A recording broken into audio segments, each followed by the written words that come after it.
Why do you hurt me and everyone else? It's as if you want the most pain to be felt. I started to question where my future would lead. Would I ever be free? We would laugh all together, memories that would last forever. And I believed that nothing could go wrong. We would care for each other, but that was just a cover for everything you've done and everything you will do. I'm not gonna hide it, I'm not gonna fight it anymore. I'm done with faking all the smiles and covering up your dirty flaws. I'm not gonna hold you, I'm not yours anymore. You shook me, broke me, changed me, you hurt me right to the core. Na na na na na na na na na na na na na na. So, Stella Cleveland is an Essex-based musician who regularly records her music here at Studio 6 Music. I'm so excited to be chatting to her today, and she's already so busy at the very tender age of 16. So I'm looking forward to finding out what she's all about. Thank you, Stella, for sparing a few moments to chat to me. How long have you been recording your music at Studio 6? I think it's been like 2 years now. I've been really enjoying it here. It's very creative, and I feel like I can just record whatever I want, and Michael's always there to support my ideas and whatever I have to record. Yes. So I really enjoy it here. Like, I'm so glad that I decided to come. That's fantastic. Yeah. Thank you very much for supporting us all the way through these years. How would you label yourself at the moment? Are you a singer-songwriter? Are you a songwriter who sings sometimes? Or are you a performer? How would you label yourself? I've been a singer-songwriter since I started songwriting. So about 4 or 5 years. And I've always performed my songs.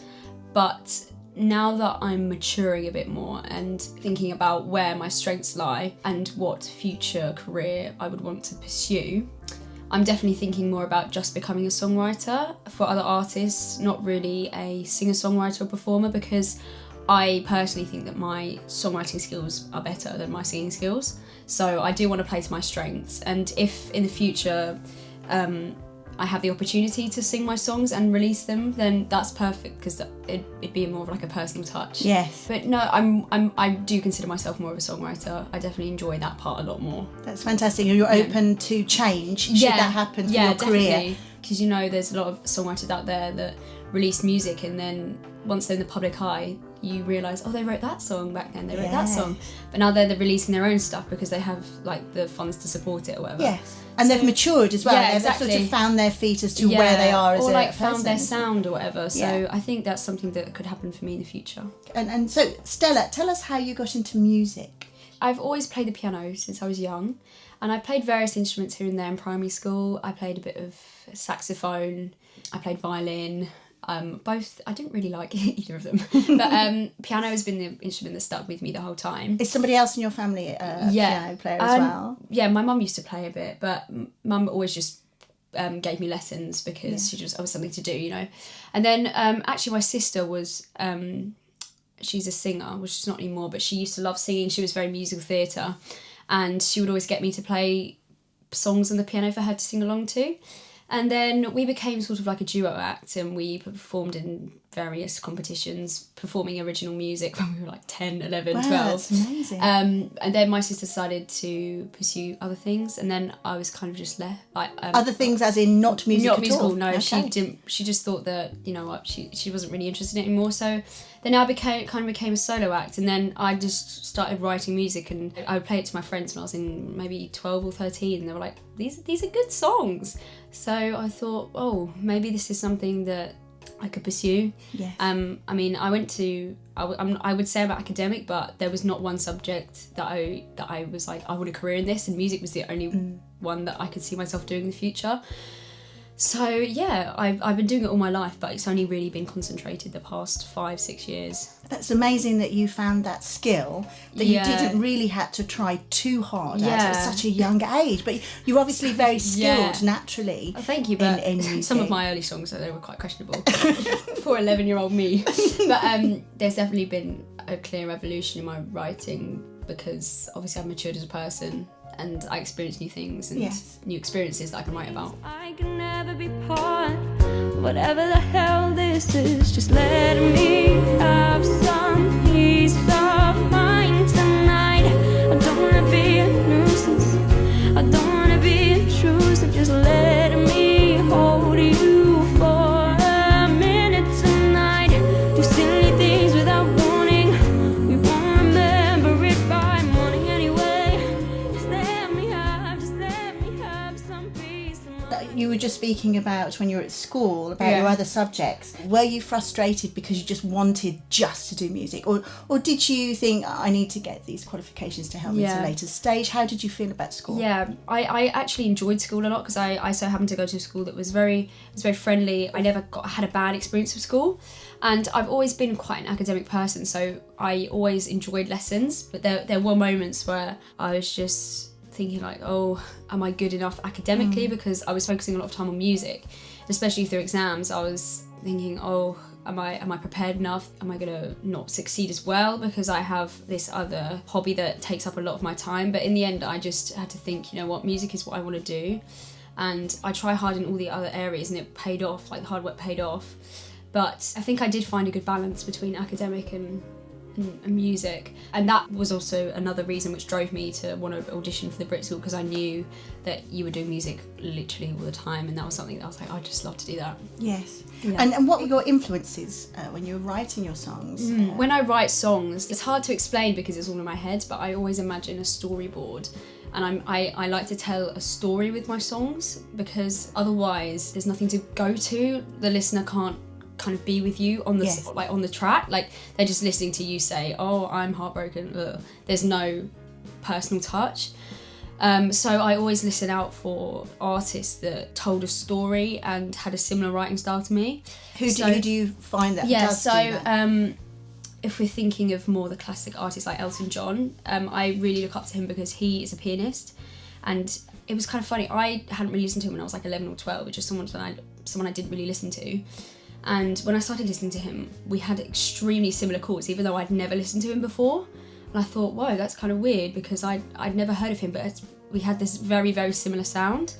And people like, of course, Ed Sheeran, he's very commercial, but his early tracks were much more lyric heavy and much more authentic, which I really liked. I just love lyrics. Like, I won't listen to a song if the lyrics aren't good, because that's the part of the song that I love. If the production could be really bad and very basic, like a demo almost, but if the lyrics are good, I won't mind. That's really cute. You're telling a story. You've got an audience and you want to carry them along through the piece of music. Yeah, and I can hear it in my songs over the years where my mindset's been, you know? Yeah. Your journey of like your mental state, which is really And interesting. Elton John was very interesting you pick him, because his journey does change through the years. Yeah. His sound changes, and his voice and his technique almost changes. I just love his songwriting. I think it's just amazing. You have mentioned the BRIT School already. Yeah. That's what I want to talk about now. You've recently started there, the famous and well recognised BRIT School, where now many pop stars have trained, such as Adele, Jessie J. Mm-hmm. Tell us how that happened, because I know your application process to study there was a bit of a roller coaster for you. Yeah, so not so long ago. Actually. So I heard of the BRIT School. Maybe it was in year 10. I was born at 14, and you could join it at 14, but I'd missed the deadline. But I just hadn't heard of it soon enough, and I was seriously considering going. And then the application came out. It was last September, so about a year and a bit ago. I applied online, and then you get your audition. So I applied in September, and I had my audition in January, and I performed just before your GCSEs. Yeah. There was a lot going on, but luckily all my teachers and friends were really supportive. So I did that, and then I found out that I was actually on the waiting list around 2 months later, and that was a really strange thing to hear, because I was like, is this a yes or a no? I would rather have had a straight no or straight yes. You were hanging in there, weren't you? So having this kind of limbo, because I was like, I have to work really hard for my GCSEs in case I don't get in? Yes. Because the school I went to had quite high grades, and I was like, I've really got to concentrate on this, but it was playing in the back of my mind. And then in June, it was very coincidental, just before my music GCSE, my mum rang and was like, you got in? And I was like, I was so happy. Yeah, so it was about a 8-month process of waiting. And did you have somewhere to go just in case you didn't get into the Brit? So luckily my old school, they were happy, like, yes, you can stay here, like, you get the grades, and I did luckily get the grades, but in the end it didn't. I got into the Brit by then, Yes. but they were fully welcoming me for the sixth form. That's amazing. What a journey already. Yeah. It's a pretty stunning adventure you've had so far. And how are you finding it? How does it differ to normal school? Everyone's in the same boat, especially in the music strand. Everyone just takes every day as it comes, and everyone has a creative, there's such a creative atmosphere, and everyone can express themselves. That's what I really like about it, because I feel my creativity is actually being heightened, because it's weird, because I can wear the clothes I want, I can look how I want, and it makes everything so much more creative, which They I really nurture love. that, don't they? Yeah, they nurture literally your tell you, independence, your creativity, your individual person. They literally tell you to express yourself, like, do whatever you want, write whatever you want to write about. There's no kind of limitations. And there must be such a buzz, and it's so because freeing. everybody's so passionate about music. And listening to everyone else, like when I arrived at BRIT, and people were performing, I was just in awe. Like, everyone is so talented, and I was just thinking, this is where I want to be. I can get advice off people. I can use, like, if there's a really good guitarist, I can get help from them, or whatever musicians, and it's just like amazing the networking you can do. Do you have different study modules, just like you would at school? So what do you have to cover? So in the music, we're doing a extended diploma sort of thing, and then you have a songwriting lesson. You have history of pop, history of jazz, theory, like oral skills. So they play a melody on the piano, you have to write it down on the score. There's a lot of different kind of aspects, and it's nice because I never had a lesson on that before. So now I'm learning all these different skills in music. I feel like I'm really broadening my knowledge, which is good. It's the foundations, isn't it? Yeah, really, and we skills also have a you need. lesson in like Logic Pro, which is the music production program. So it allows you to just tick every box, if you know what I mean. Is it a 2-year, 3-year course? So it's like 2 years course, so it's essentially a sixth form college. But they do take year 10 and year 11s, but I wanted to get my GCSEs done and then come for the sixth form, so it's a 2-year course for me. Yeah. And do they still work as a mentor after you've left? Can you be in touch with them and work with them still? Yeah, you can. They try and stay in touch with their graduates as much as possible, especially if they become successful, because they want them to just show what BRIT can do for you and what a creative and good place it is if you want to go into the music industry. Especially people like Jessie J. She never forgets where she comes from. She always goes back to BRIT. She always says that it's like supports BRIT in whatever they want to do and tries to stay involved as much as possible, which I really like. That's fantastic. So she still nurtures those roots. Exactly. Goes back. Because a lot of people would just forget it and just be like, right, bye. Yeah, but she's still there and she wants to help the newbies coming up. Yeah, exactly, which I really like. And you commute every day, don't you? Yeah. From Essex to London. How are you finding that? At first I was just thinking, I'm going to get lost and miss the train, it's going to be horrible, but really I don't think about it. Like, there's a lot of getting up and changing, and it doesn't seem long at all, and knowing what you're going to school for, you don't care about the commute as long is as you're it getting a long day? Monday and Tuesdays is a half day, so if you think about it, in other sixth form they have frees, like, free study periods, but ours are kind of clumped into the afternoons, so we get to go home early on Monday and Tuesday and Friday, and then Wednesday and Thursday's a full day. That's quite long. It's 9 till 4:15, so I get home at around 6. I have to leave the house at about 6:30 and I get home at 6, so it's like a 12-hour day. Gosh, it's a long old day. But I don't think I would trade it for anything. I just really, it's just... You don't care? No, I don't care. No. This is what you want to do. Yeah. Last week when I saw you, you told me that you had a really special trip coming up this week that's just gone. So that's just happened. Only the students who'd showed conscientiousness in their work could go. So tell us all about that, because that's really exciting. So we literally got it sprung upon us a couple of days beforehand, and Jessie J, as I was talking to about before, she's currently on tour for her new album, and they said that we'd been chosen to go to the Royal Albert Hall last Tuesday, meet Jessie J and have around an hour talk with her about any questions we had about the music industry, advice, and then we were also invited to watch her concert, and that was honestly the most amazing experience.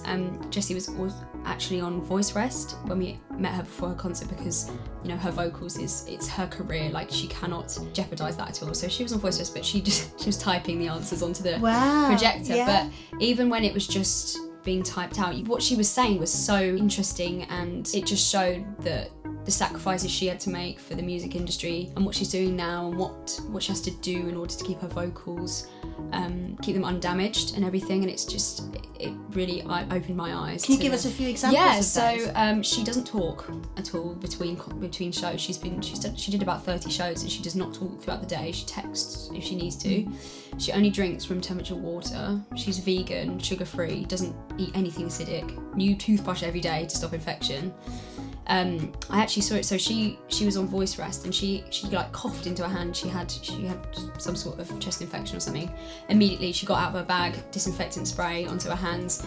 She had a new toothbrush every day, as I said, to stop infection, and she hadn't got ill in 18 months because of this. And I just thought that is incredible. That's a really great pointer for other singers. Yeah, really, but I don't particularly want to go into the singing business, but I just could see from the other singers in the room that they were just like, yeah, this is a big commitment, and it pays off, because when we watched Jessie's concert, you would have never have known she was having trouble with her voice. She sang some incredible notes that I just out of this world, and everything was pitch perfect.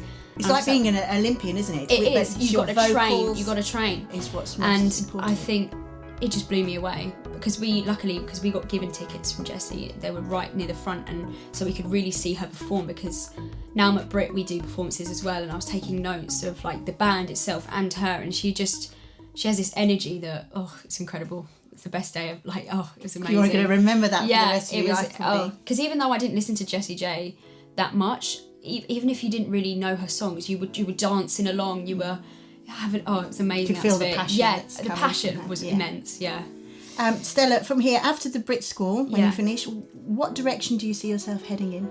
Well, that's the big question that's on my mind at the moment, because now I'm at BRIT, I'm kind of narrowing my pathways as to where I want to go, and I definitely do want to go into the more commercial songwriting business. If that leads me going to university, then it does. If it doesn't, then if I go into more of an apprenticeship style career, then if that's what I have to do, then that's what I have to do. And I really just want to be open-minded. If I go into more of the production side, if I end up going to more of the singing side, well, I just want to keep my options open and not get tunnel vision on something and then I get disappointed and then I can't do it. I just want to keep everything several paths open that I could potentially go through, and if I get lucky and if something happens, then amazing. I think I'm just gonna see where things go, and especially because I've just started year 12. As I get into year 13 as well, there's a lot of career advisors at BRIT that can give you advice as to where you need to go and what you need to do to get there. So well, Stella, it's been an absolute pleasure talking to you. Thank you very much for sparing a few seconds. Studio 6 and everything. Oh, yes. Well, Studio 6 Music, wish you all the best of luck for everything coming your way. Thank you very much. Thank you. And if I die tonight, I know I'll die in your arms under the starlight. Under the starlight.